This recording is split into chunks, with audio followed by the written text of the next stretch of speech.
you, Christian. So I'm going to talk to you today about big data. It is going to be complementary to the other presentation that you already had a few weeks ago with Esther Gonzalez. So why are we doing big data at all? The answer is actually very simple, because we do have tons of data that is lying around. So what does it mean? We actually have a different scientific discipline that deals with very, very large scales, and that is astrophysics, or physics in general. And one of the discoveries that we made is that if you want to look at the universe at very, very large scales, then you also need to understand how it looks like at very, very small scales. So these are the elementary particles in the infinitely small. And the same thing is actually also true about databases. It is that if you want to understand what data looks at a very, very large scale, then it means that you also must understand how it looks like at very small scales. And that will be one of the reasons of let's say the roadmap that we are going to have today. So an analogy that I really, really like to make with the students, but also in general, is that we have physics that studies the real world at very large scales and at very small scales. And we have data science, which is, the naming is fairly recent. Except of studying the real world, what we study is the data itself. But a lot of ideas in the sense of large scales, small scales, are actually not so different between the two worlds. So why do we even have data science? Because when I say data, data is actually kind of raw information. It's just numbers that you have in there and so on, but they do not make much sense all by themselves. What you want is extract information from that data. And the concept, as you can see, is already a few millennia old, that if you want to make decisions, numbers are not enough. You also need to have information on top of that, knowledge. So the scope of data science is quite broad. As I told you, data is kind of raw information. Then you have information, knowledge, wisdom, when you extract value from the data. And you can see that there are several aspects of that field with databases, machine learning, and artificial intelligence.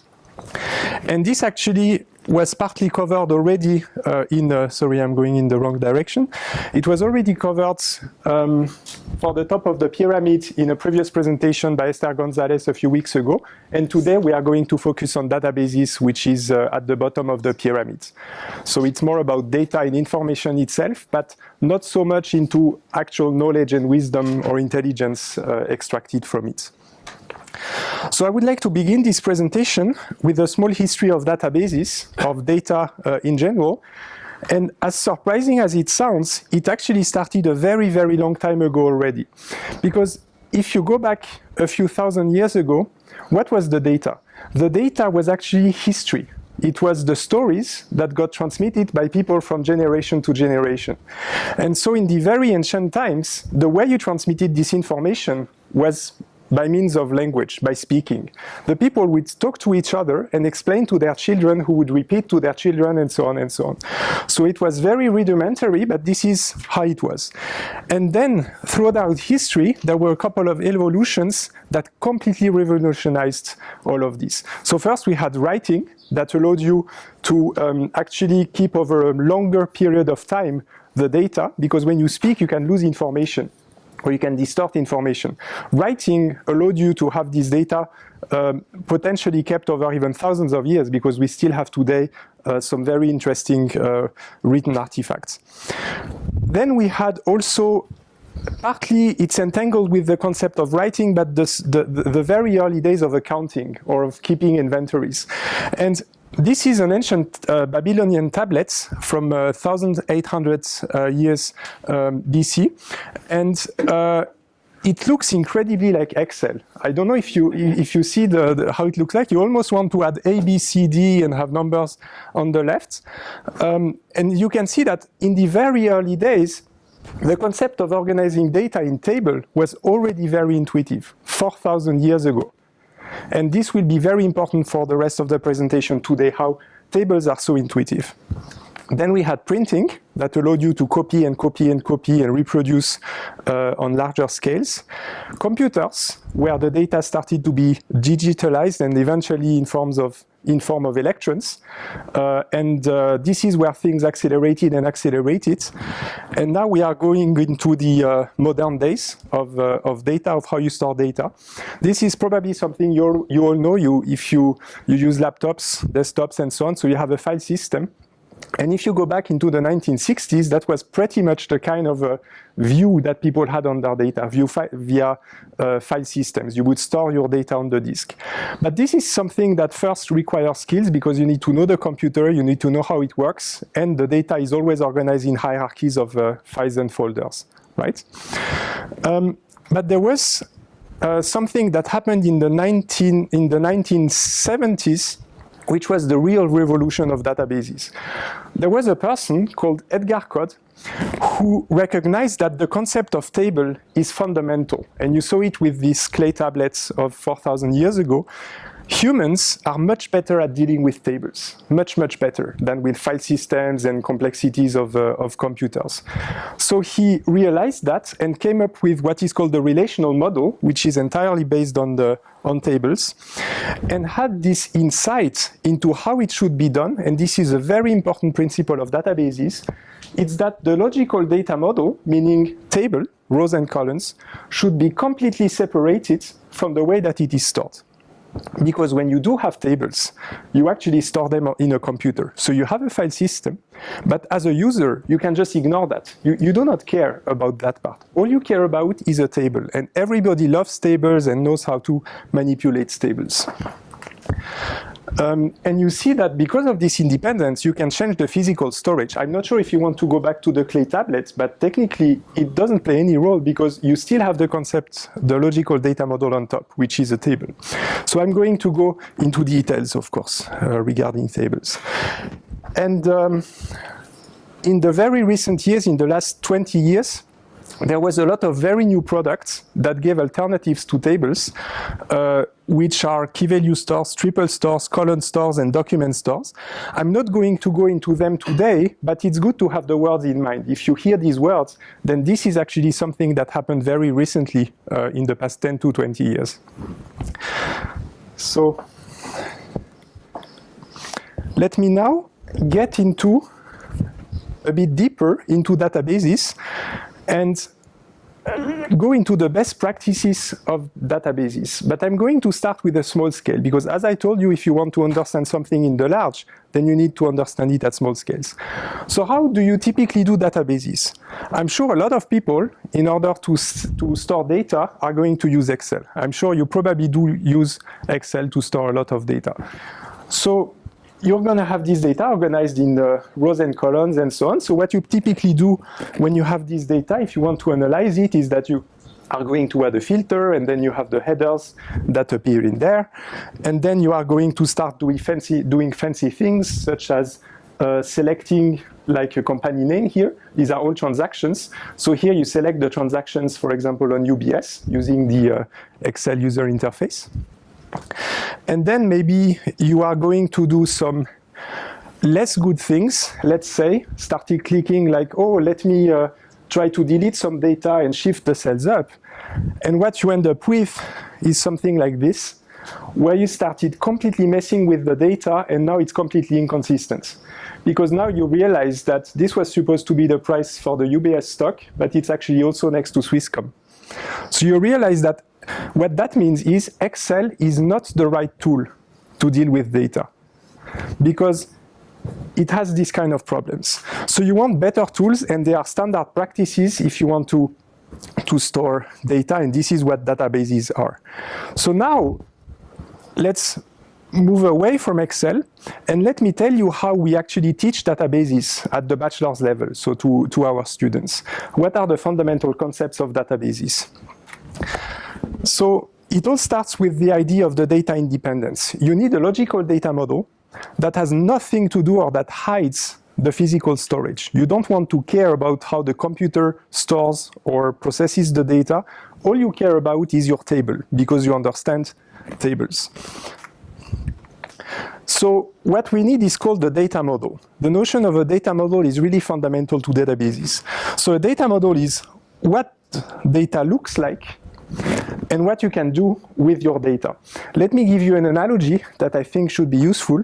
If you want to model securities with a very, very simple models, typically made of just very simple predicates and verbs, a security has a price and that price changes over time. This is what it looks like.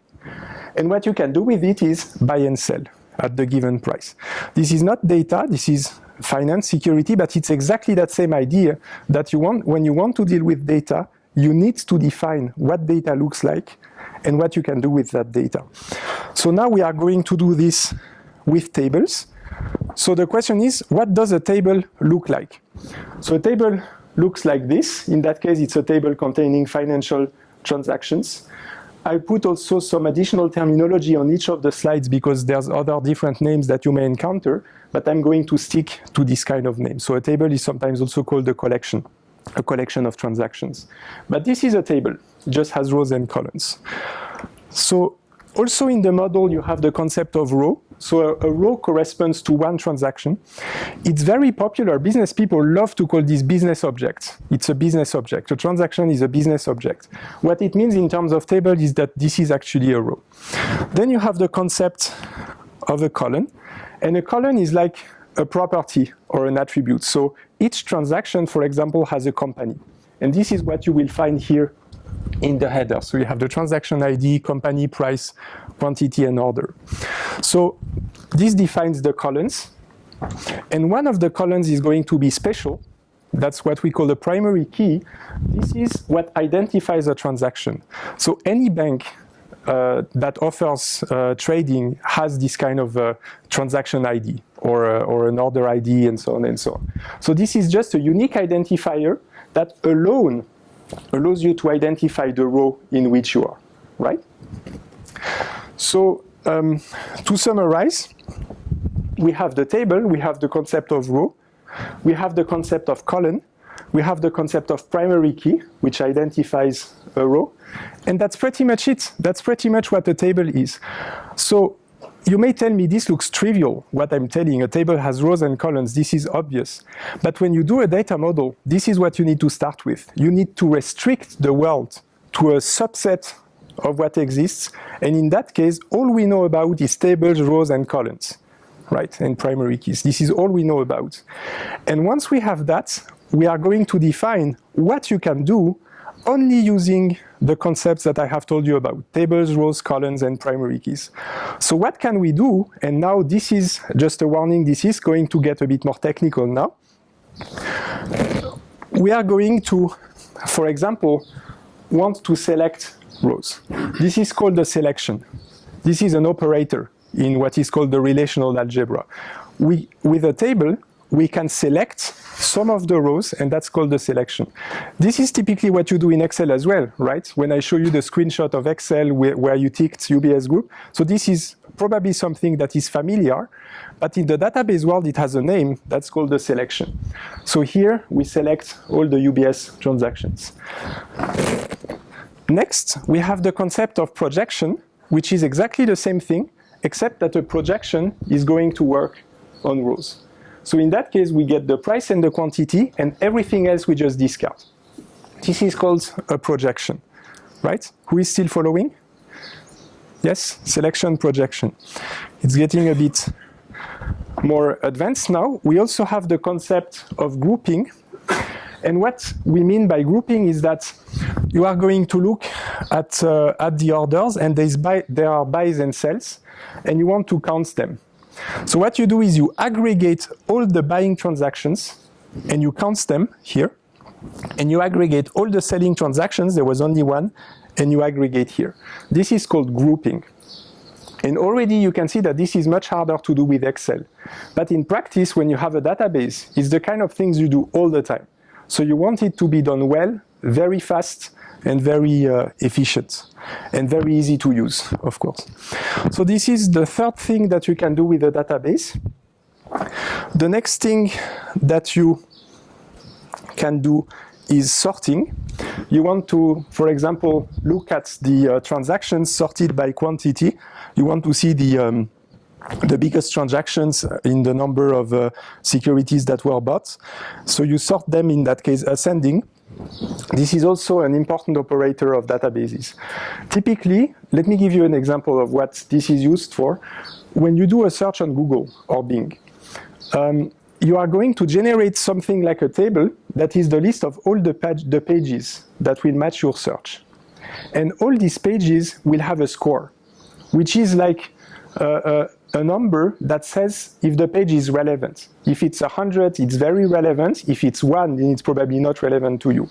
And what Google does is it's going to use the sorting operator to sort by relevance, and then it's going to take the top 10, for example, and give you the top 10 pages. So already behind Google that you're using every day, there is the concept of this sorting inside a table. So let me continue. What do we have next?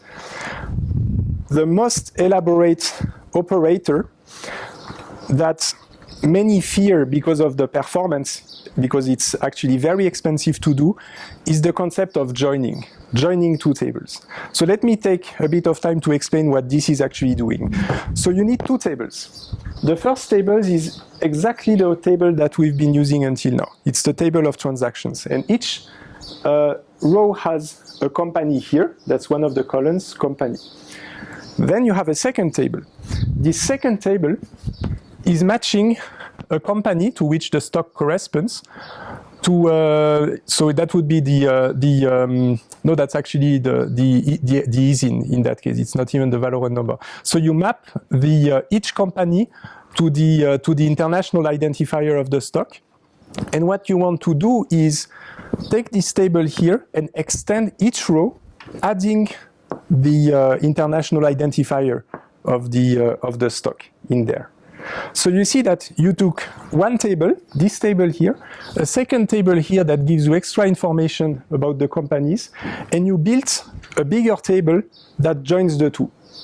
For example, you took this one, it says UBS Group, then you look up UBS Group here, you take this number and you add it right here. This is a join.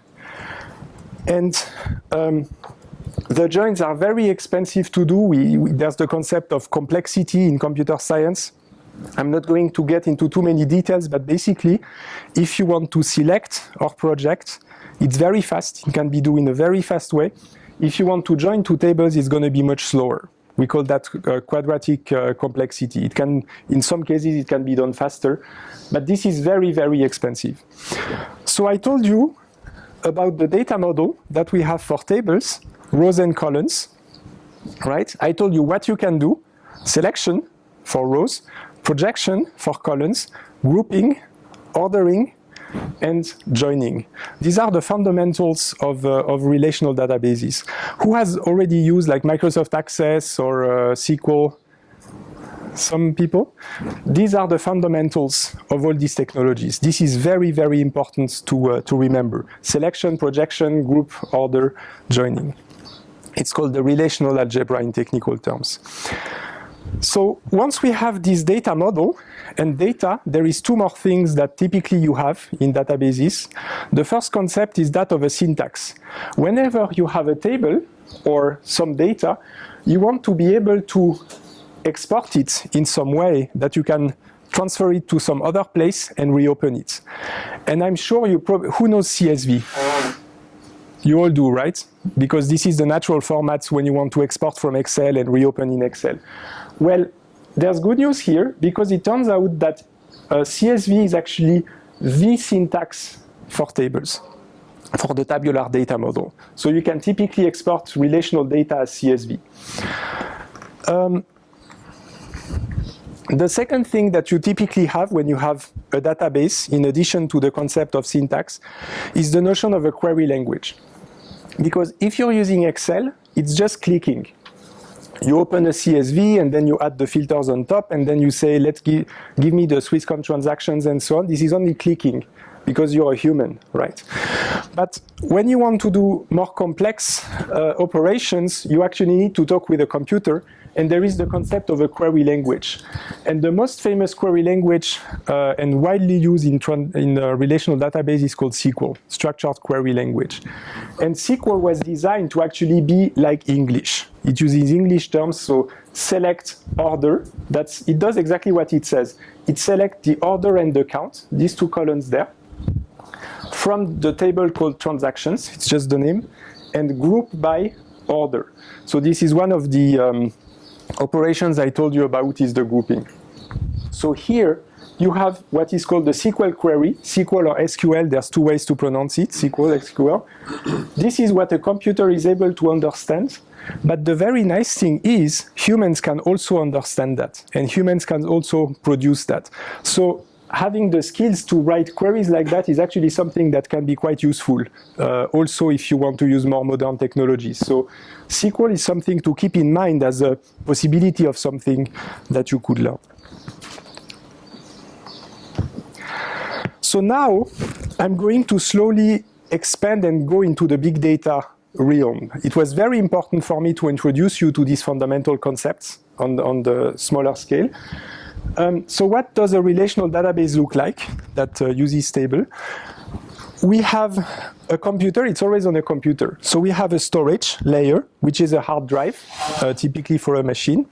Then we have a computing layer, because you need to process the data, right? This is typically a CPU. The CPU is the brain of the computer, kind of. This is the place where the computer is processing the electrons, let's say. Then you have the model, because remember, data independence, it's very important to have a model to hide from all of this lower part here. So the model in that case is going to be a table. And then on top of that model, you can have a language that you can use, right? That is going to be SQL, and then it's the programmers that are going to use SQL. I think that, who uses VBA in Excel? Nobody? Yes, so if you know how to use VBA, I think learning SQL isn't too complicated either to learn. So this is the general architecture of a relational database on a single computer. So we are talking, it's the 70s, the 80s, right?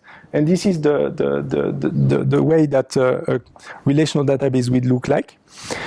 And let me tell you, this is very mature. This is 40 years old, and probably 99.9% of the companies in the world have one of these products or an equivalent product.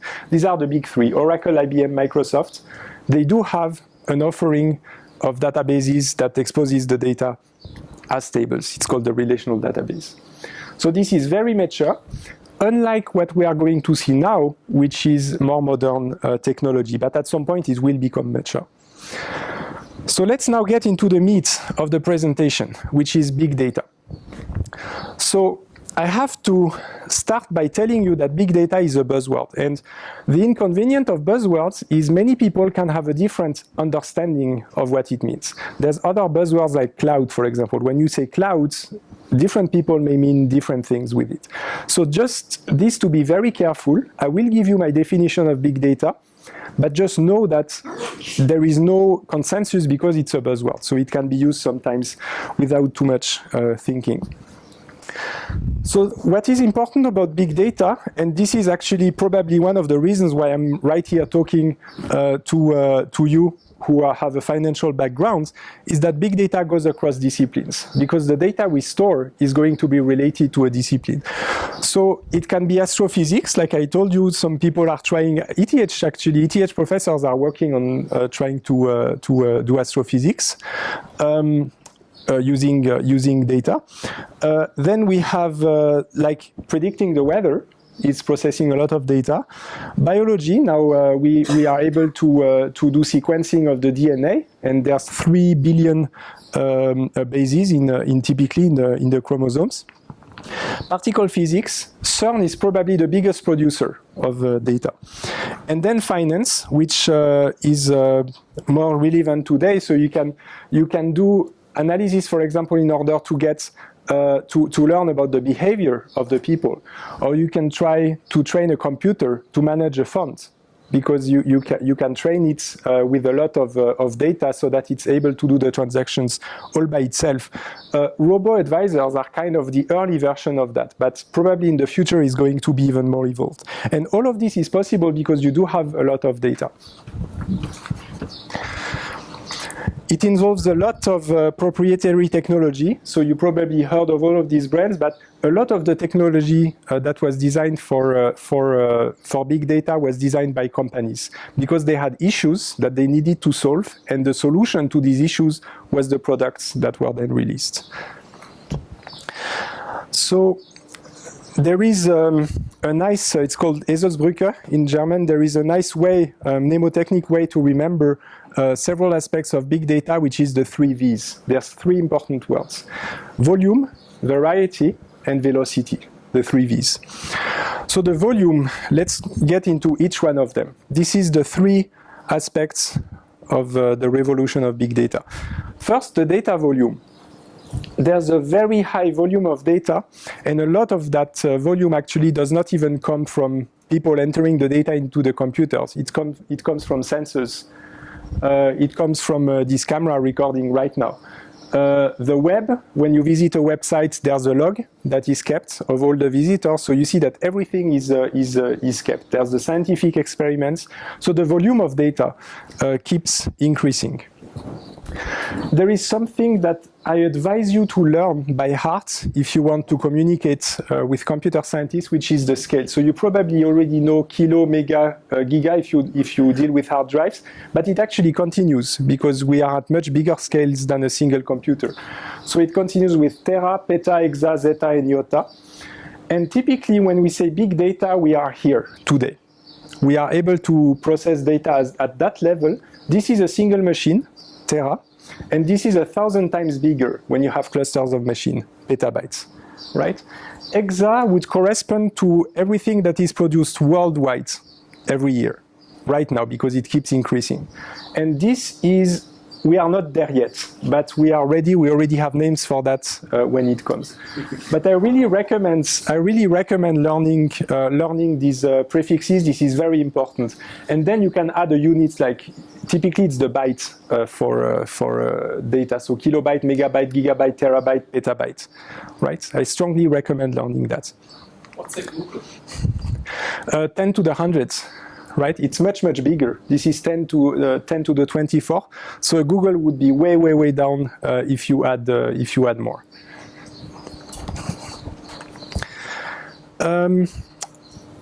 So I told you the 3 V's: volume, and the second one is variety.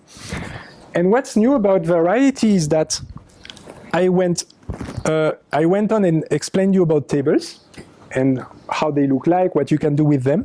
It turns out that with the new technologies, there are plenty of new ways that you can do data modeling. So there's other data models that involves cubes, like OLAP, analysis, business intelligence, trees, like XML and JSON, and graphs using RDF. Neo4j is a popular offering. So there's not just tables out there. There are other models. But the thing is, and this is what I'm trying to explain to the student, which is fundamental, even if you do not use a table, the general principles stay the same. The notion of data independence, the fact that the data model is important, that you need to think about what that data model is, and so on and so on. It also applies to all these other shapes of data. But today I'm focusing on table because this is really the most natural one. Data is a real-time byproduct of human activity. This is something that I told you earlier, is that the reason why there's so much data is that it's almost out of our control. We just keep producing new data every day. Even by almost not doing anything, it just keeps being produced, right? This is one of the reasons why we have so much data. So I'm going to go into the velocity aspect, and I will take more time for that. The concept of velocity implies capacity, throughput, and latency. These are 3 different important concepts. And with this concept, I will explain to you why we are doing big data and why we have to. Capacity is how much data can we store. It's the capacity of a hard drive. For example, you have a book. it's the number of words of a book. That's the capacity. So the intelligent investor, let's say it has 600,000 words. The second thing is the throughput. How much can we transfer data? If I go back to the analogy, it's the number of words that you can read for each minute. So each minute you can read 1,000 words, right, of the book, an average human. And the third one is latency, which is when do I start receiving data?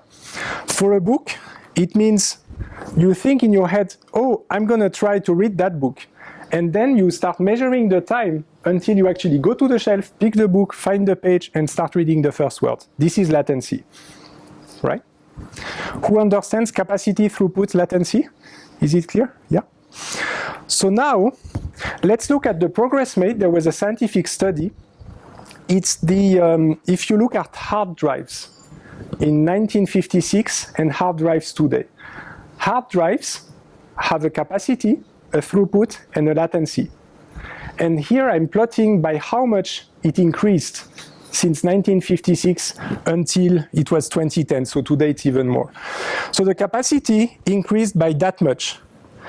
And now you're thinking, maybe I'm going to click on a button so that the other two appear, but I have bad news, it's already there. And this is exactly the reason why we have big data, as you will see. So let's use the logarithmic scale, which you are all familiar about. This was multiplied by 600 million, and here by 10,000 only. And the latency only by 8. So you see, it's really a huge discrepancy between the three. What that means is, analogy with a book, you have 600,000 words, 1,000 words a minute, it takes 10 hours to read the book. Sounds reasonable. Let's now go to the future, where the books are much bigger, just like the hard drives have increased, and the humans are also much smarter, they read much faster, but this increased by 600 million, the capacity, and is only increased by 10,000, just like what happened for the hard drives. It means that to finish the book, you need 3,000 years. 3,000 years as one human reading one book, just because the capacity and the speed at which you read have not evolved in the same way. And the summary of that is that we need to find ways to compensate for this, and the way is to parallelize. Because if you ask 60,000 people to read the book, you cut the book into small parts, 60,000, and you give it to the people, they will read it again in 10 hours. So you are back to the 10 hours, the time that it took with a single person, but you had to parallelize it over 60,000 persons. This is exactly what happens with big data and with the way that we do databases now. Instead of a single computer, we have to use plenty of machines, exactly like these 60,000 readers. So we have these clusters in data centers that have one master computer, and then what we call slaves, which are other computers that are all subordinated to the first computer. And this one has a coordination role, kind of. So here I am. This is probably the slide with most text of the entire presentation. But this is my definition of big data. It's a portfolio of technologies. I will read it. I normally do not do that, but it is so important. It's a portfolio of technologies, and these technologies, the goal of these technologies is to store, manage, and analyze data. But this data is too large to fit on a single machine, so you have to go with clusters of machines. And you're solving a problem. You are solving a big problem that we have, which is the discrepancy between capacity, throughput, and latency. Because as you could see, we are in big trouble, because the capacity increased enormously, but the speed at which we can read data has not increased that much. So this would be my definition of big data.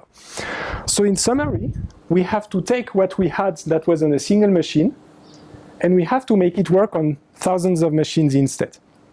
This is what researchers have been working on for the past 20 years.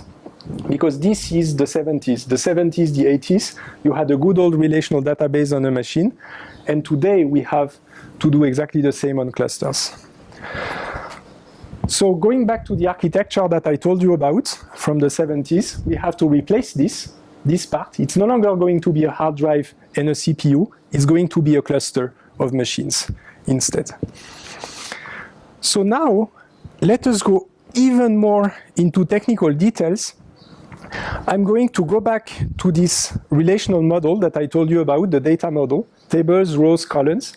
I told you what you can do with it, selection, projection, grouping, sorting, and so on.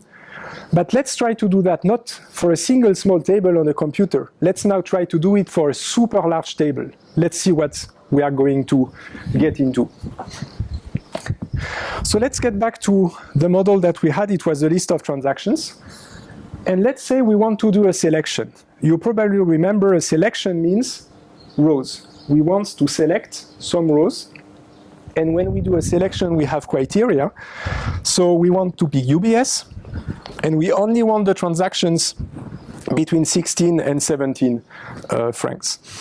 So if the table is small, that's easy. What do? You open it in Excel, and then you pick, you filter, and then you pick UBS, and that's it, and you did it, right? That's a selection, and it's totally fair. But now, what if the table is huge because you have billions of transactions? And let me tell you, this will not fit in Excel if you try to put all the data in there.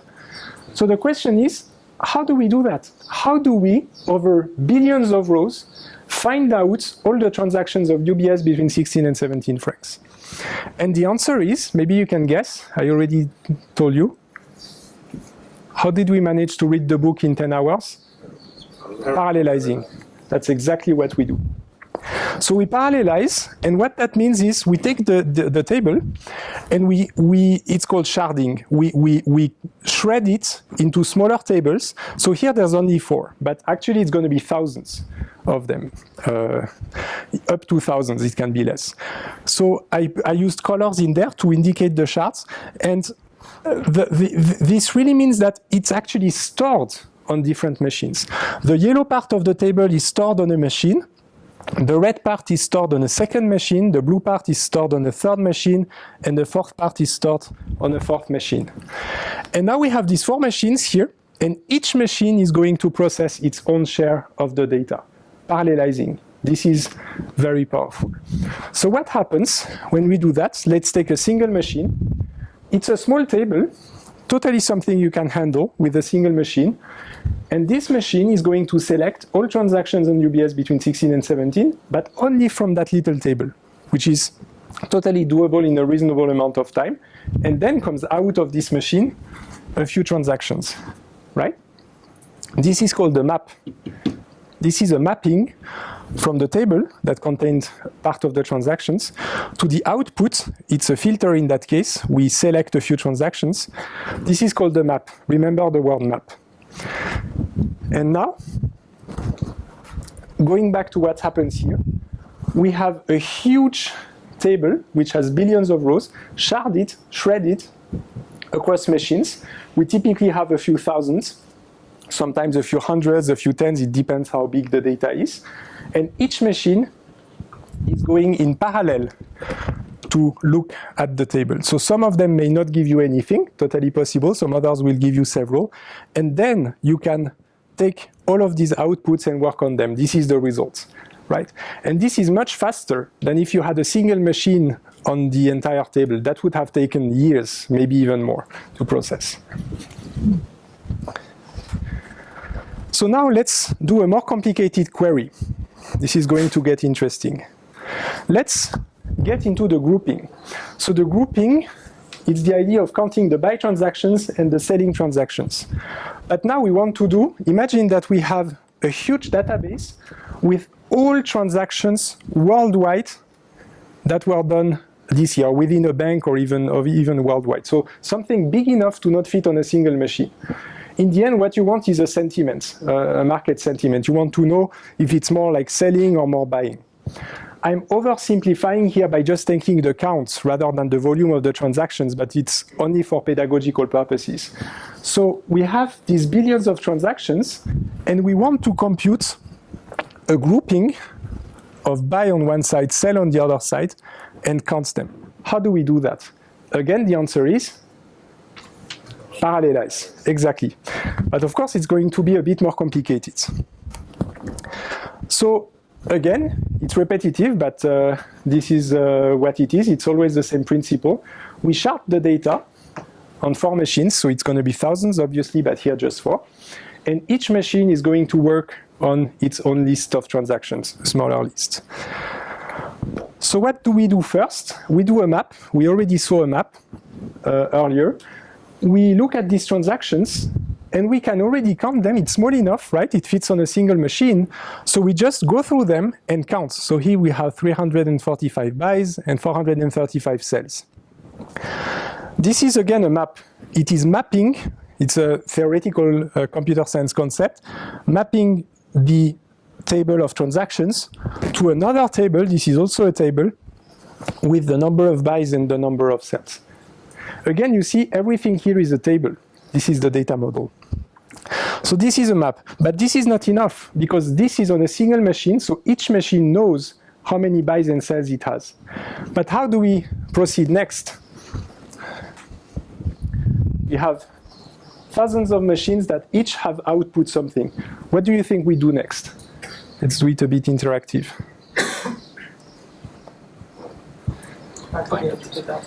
We aggregate, and how do we do that? Each machine has buys and sells. Let me tell you. We first start doing something called shuffling. Each machine here has a buy and a sell count, and all the buys are going to be sent to one single machine, and all the sells to another machine. So I told you there's thousands of machines in the first phase, so it means that here it's very reasonable. 1,000 lines, this is totally something you can have even in Excel. It's totally reasonable.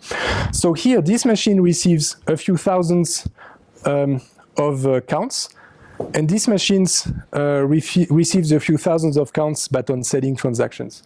So that's the shuffling phase, shuffling. Mapping, shuffling. And now comes the last phase, where we take on this new machine the counts and we just add all of them. This is a way of aggregating. And then we have a unique result, which is the total number of buys. And this is called the reduce, because you can see that there's the notion of a reduction of the size. And have you ever heard of MapReduce? Who heard about MapReduce? Hadoop? This is exactly what we did. We just did a MapReduce query on top of transaction data. So MapReduce is called MapReduce, but actually it should be called MapShuffleReduce because this is often forgotten. But the idea here is we have this huge table that we shred into smaller tables. We distribute it over multiple machines. Each machine does the local counts. Then we shuffle around. All the buys go here, all the sells go there. And then on 2 more machines, it can be more if there's more than 2 different values, of course. Then we aggregate, and we finally did a computation on billions of transactions, but we used so many machines that we are capable of doing it in just like typically half an hour or an hour, maybe a day. But this is something that would have taken 1,000 years in some cases to do if you had a single machine. So you can see how much a revolution that is, that we are capable of doing that. So the overall architecture, as I told you, is we had a single machine, single hard drive, single CPU, and we replaced this with a cluster of machines. Hadoop would be the name of the open source technology that supports this. So there's plenty of other technologies. There's only 45 minutes, so I'm not going to talk about them, of course, but you see velocity, variety, volume. This is pretty much what they cover. Hadoop MapReduce is what I showed you. Spark is a generalization even more powerful than MapReduce. Flink can stream through data, so there's the velocity involved here. This is a way of making even bigger tables, HBase. Couchbase uses trees, documents, but on larger scales. So there's many, many, many more, but these are just a few of the new technologies that are around today. So how will it go in the future? As I told you, everything used to fit on a single machine, and now we try to make it fit on big clusters of machines. But as you probably noticed, it's not available yet for everybody to use, because when a company wants to start this, they need to hire developers or IT people to do that. So it's not yet a commodity, but probably it will arrive someday, that it will be so easy to use that anybody can start doing big data computations. So there is something I told you I'm not covering today. It's already been covered a few weeks ago, but it's an important part of the landscape, is that when you have a way of storing data like this, then you can start having computers being smarter and learn using this storage. So it's exactly 45 minutes, and I can now answer a few questions. Who followed?